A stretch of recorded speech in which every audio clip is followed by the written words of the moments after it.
ఇన్ని వేల మందికి ఆ రోజు అన్నప్రసాదాలు ఇవన్నీ అవుతున్నప్పుడు 45 లక్షల మందికి మీరు అన్నప్రసాదాలు వితరణ చేశారు అని. అది నిజమేనా? ఆ నంబర్ ఎలా తెలుసు మీకు? అంటే నాకెలాగంటే నేను ఒక బ్రహ్మచారిగా ఉన్నప్పుడు కొన్ని సందర్భాల్లో నాకు భోజనం దొరకలేదు. నేను తిట్టుకునేవాడిని. వివేకానంద స్వామి, శంకరాచార్యులు వారు వీళ్ళ ఫోటోలన్నీ ఉండేవి. నేను తిట్టేవాడిని, మీకు పని పాట లేదు, మీరందరూ సన్యాసులే మా అమ్మ బుర్రలో దూరి మా అమ్మ నన్ను సన్యాసం చేసింది, నాకు తిండి కూడా లేకుండా చేస్తున్నారు మీరని తిట్టుకునేవాడిని. తిట్టుకొని నేనేంటంటే ఒక సందర్భంలో బాధపడుతూ హ్మ్. నాకు తిండి పెట్టలేదు కదా, నేను 1,000,000 మందికి భోజనం పెడతా, నేను నువ్వేం పీకుతావని అలా మాట్లాడుకున్నా. అది ఎవరితోటి తెలియదు, నాకు తెలియదు. అలా కోపం వచ్చి మాట్లాడుకు, నేను 1,000,000 మందికి భోజనం పెట్టాలని, నువ్వు నా కడుపు మాడిస్తే నేను 1,000,000 మందికి భోజనం పెడతా అని. అంటే నాకు అనిపించింది, ఆ నేచర్ నన్ను చాలా గౌరవించింది అనిపించింది. నా దగ్గర డబ్బు ఉండదు, హ్మ్. అలా వస్తుంది పెట్టేస్తాం, మళ్ళీ చేతులు దులుపుకుని వెళ్ళిపోతాను. నేను ఎవరిని అడగను కూడా అడగను. నాకు ఇది కావాలి, ఇది ఇవ్వండి అని ఎప్పుడు ఇప్పటిదాకా నేను అడగలేదు. నా గురించి అడగలేదు, దాని గురించి అడగలేదు. హ్మ్. అది అలా వస్తుంది, పని అయిపోతుంది, వెళ్ళిపోతుంది. అలాగా నేను ఇప్పటిదాకా మీరు అడిగినట్టు కౌంట్ ఎలా తీసుకున్నానంటే, కృష్ణా పుష్కరాలు జరిగాయి, గోదావరి పుష్కరాలు జరిగాయి. సో ఆ 4 పుష్కరాల్లో మేము తెలంగాణలో కావచ్చు, ఆంధ్రాలో కావచ్చు, 5 లక్షల మందికి భోజనాలు ఏర్పాటు చేశాం మేము. లక్షల మంది కౌంట్ మాదు, హెడ్ కౌంట్. నేను ఊరికినే ఏదో రాతలు చెప్పడం కాదు, ఎందుకు నేను ఎవరికి లెక్కప్ప చెప్పక్కర్లేదు. సో హెడ్ కౌంట్ తీసుకుని చెప్తున్నా మీకు. రోజుకి 60,000 మంది, 70,000 మందికి భోజనాలు సప్లై చేశాం. అలాగా ఒక 30-40 లక్షల మందికి మేము భోజనాలు పెట్టాం. ఈ మహాశక్తి యాగం అయితే మీరు ఇప్పుడు కౌంట్ చేయొచ్చు, ఇన్ని వేల మంది తింటారు, 4-5 లక్షల మంది భోజనం చేస్తారు 11 రోజులకి. ఇలాంటివి ఇన్ని యాగాలు జరుగుతున్నాయి. 25 ఏళ్లగా శ్రీపీఠం పెట్టి భోజనం నిరంతరం పెడుతూ ఉన్నాం.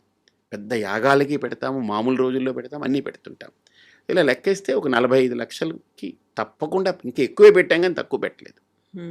అలాగే నా కోరిక ఏంటంటే, నేను వండి చాలా బాగా వండుతా. అంటే నేను అనుకోవడం కాదు కానీ తిన్నవాళ్ళందరూ చెప్తారు, 400 రకాలు తెలుసు నాకు. మీరు చేస్తారు 400 వెరైటీస్. ప్యూర్ వెజ్జే కదా. ఉల్లిపాయ వెల్లుల్లిపాయ కూడా వాడను. అంటే నేను వాడను, నేను ఎవరికి అలా పెట్టను. ఎందుకంటే హెల్దీ ఫుడ్ పెడతా, చాలా హెల్దీ ఫుడ్ పెడతా. అంటే నేను నాన్ వెజ్కి యాంటీ అనో లేకపోతే అబ్బెబ్బే అనో అలా నేను ఎప్పుడు మాట్లాడను. అది ఎవరి ఫుడ్ వాళ్ళది choice, that's their choice, right. నేను ఎంచుకున్నది నాకు ఆధ్యాత్మిక మార్గంలో నేను ఇలా నడవాలనుకున్నప్పుడు నాకు నా గురువులు చెప్పి నేను ఫాలో అవుతాను. 400 రకాలు వెజ్లో పక్కా ప్యూర్ వెజ్. అది సౌత్ నార్త్ అన్నీ ఉన్నాయి, అన్నీ ఉంటాయి. అసలు ఈ రోజు తింటే మళ్ళీ 365 రోజుల తర్వాత వస్తుంది అది. సంవత్సరం తర్వాత. ఇప్పుడు మీరు కారం అంటే మీకు మిరపకాయ కనపడుతుంది, నాకు ఎన్ని తెలుసా? అల్లం కారం, మిరియాలు కారం, మిరపకాయ కారం, ఎండుమిరపకాయ కారం, ఇలాగ కారాల్లోనే నేను చాలా రకాల కారాలు నేను వాడతాను, కాంబినేషన్. మీకు పులుపు అంటే ఒకటే చింతపండు అనిపిస్తారు, కానీ టొమాటో పులుపు ఉంది, మామిడికాయ పులుపు ఉంది, ఉసిరికాయ పులుపు ఉంది, వాక్కాయ పులుపు ఉంది, చింతపండు ఉంది, నిమ్మకాయ ఉంది, ఇలా రకరకాల పులుపులు ఉన్నాయి. తర్వాత చుక్కకూర పులుపు ఉంటుంది, రకరకాల పులుపులు. అలా నేను అన్నీ స్టడీ చేసి ఏ కాలంలో ఏ పులుపు వాడాలి, ఏ కాలంలో ఏ కారం వాడాలి, ఏ కాలంలో. నేను కోవిడ్ వచ్చినప్పుడు కూడా ఫుడ్ తోటే చాలా కంట్రోల్ చేశాను అందరికీ.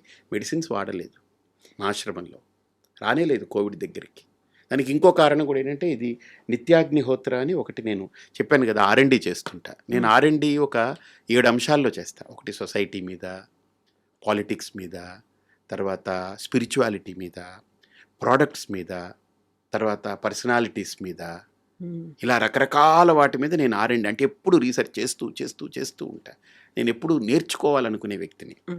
అప్పుడు నేను అనుకున్నాను, మనకు కోవిడ్ ముందు దీని గురించి బాగా థింక్ చేశా. కోవిడ్ టైంలో విగరస్గా పనిచేశా. వచ్చింది కోవిడ్ టైంలో మనకందరికీ శానిటైజర్ వాడాలని చెప్పారు. మీకు గుర్తుందో లేదు, అందరూ బాటిల్ క్యారీ చేసి చేతుల్లో వేసుకుని ఏది ముట్టుకున్నా తుడుచుకునేవాళ్ళు.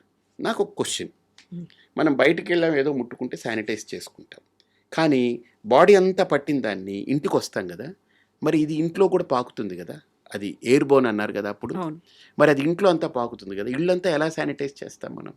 ఏం చేయలేం.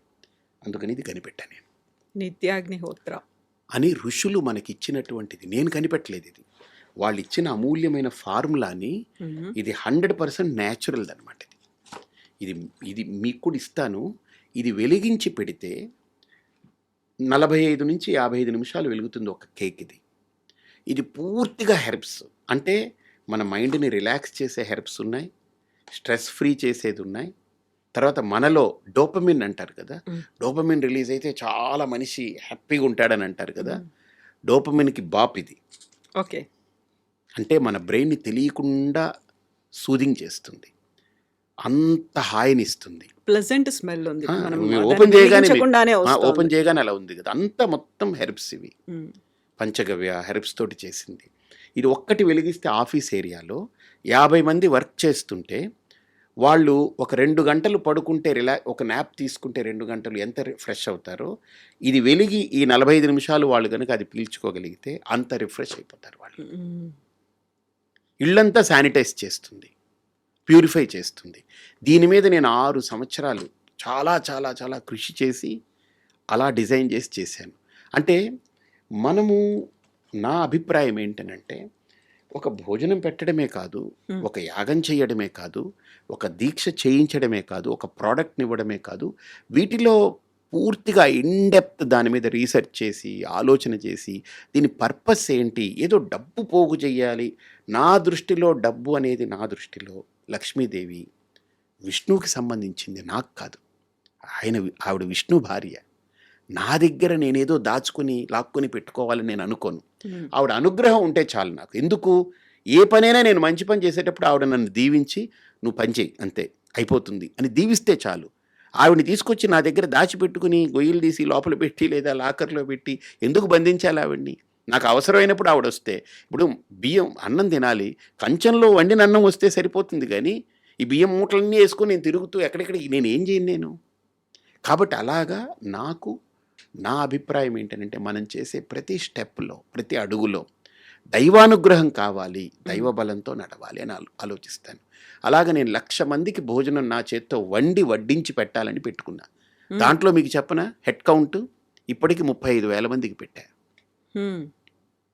నేను వండితే 500 మందికి వండుతా, 1000 మందికి వండుతా. నా కెపాసిటీ 1000 మందికి వండేస్తా. నాకు ఒక హెల్పర్ ఉండి 2 కటింగ్ చేసేవాళ్ళు ఉంటే 1000 మందికి గంటలో 4 ఐటమ్స్ వండేస్తా, హ్యాపీగా వండేస్తా.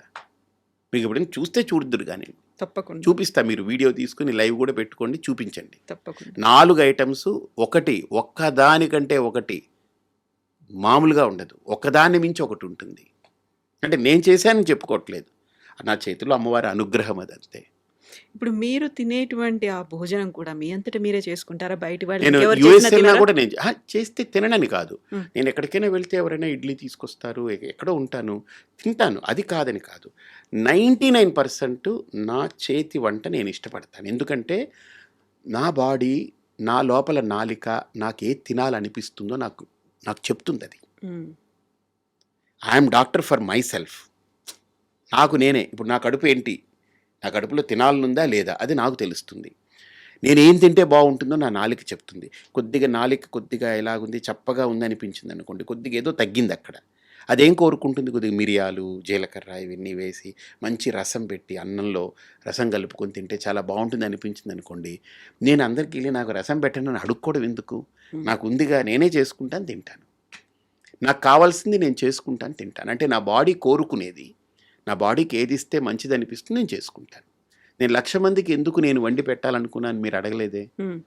నాకు ఒక రూల్ పెట్టుకున్నాను, ఏంటంటే ఒక మనిషి పుట్టింది మొదలు చనిపోయే వరకు ఒక 75 ఏళ్ళు అనుకుందాం, 75 ఇయర్స్ ఏజ్ అనుకుందాం. జస్ట్ ఒక నమూనా, ఒక అంచనా, ఎక్కడో ఒక పారామీటర్ కావాలి కదా. 75 ఏళ్ళు రోజుకి 3 సార్లు తింటే, రోజుకి 3 సార్లు తింటే ఎన్నిసార్లు తిన్నట్టు? అంటే ఏడాదికి 1100, 1200 సార్లు తిన్నట్టు, 3 సార్లు తింటే, అంతే కదా. 3 3 9, 3 6 18, 1100 సార్లు. 1100 ఇంటూ 75 ఎంతైంది? ఒక 80,000. 80,000 భోజనాలు చేసినట్టు. ఏది, పుట్టినప్పటి నుంచి చనిపోయే వరకు 75 ఏళ్ళు 3 పూటలు. అంటే పుట్టినప్పుడు తినం కదా, ఒక 5-6 ఏళ్ళు వదిలేసిన అటు ఇటు చేసుకున్న 80,000 భోజనాలు చేసినట్టు మనిషి. 80,000 భోజనాలు చేస్తాడు వాడు. నేనేమనుకున్నాను, నేను పుట్టాను 80,000 సార్లు తిన్నాను, చచ్చాను, ఇది కాదు. నేను 80,000 సార్లు తింటే నేను 1,00,000 మందికి నా చేత్తో పెట్టి చావాలని పెట్టుకున్నాను. అంటే నేను ఇంకో 20,000 మందికి అదనంగా నా ద్వారా నేను పెట్టి ప్రాణం వదిలేయాలని పెట్టుకున్నాను. ఇప్పుడు మీరు చేసినటువంటి 45 లక్షలు ఆ కౌంట్ అది వేరు, అది మాస్, అది నేను వండను, నేను దగ్గరుండి అన్నీ చేయిస్తాను. నా కౌంట్ ఏంటంటే 1,00,000 మందికి నేను పెట్టాలి, నా చేత్తో వండి పెట్టాలి. And for more videos, please subscribe to iDream. Please subscribe to iDream. Please subscribe iDream. And please subscribe to iDream. For more videos, subscribe to iDream. please like, share and subscribe to the channel. Congratulations, iDream. Subscribe to iDream. Subscribe to iDream. So subscribe to iDream Media. iDream ki iDream team andarki huge congratulations. Please subscribe iDream Media. Please subscribe to iDream. Subscribe iDream. Please subscribe to iDream. iDream అంటే నా కళల channel subscribe చేసుకున్న నోరు తిరుగుతలేదు, మీరైతే గంట గుర్తు కొట్టండి. For more such videos, please subscribe to iDream. Subscribe to iDream. Please subscribe to iDream. Please subscribe iDream Media. Please do subscribe to iDream. Please subscribe to iDream Media. For best entertainment and information, please subscribe iDream. And don't forget to subscribe to iDream.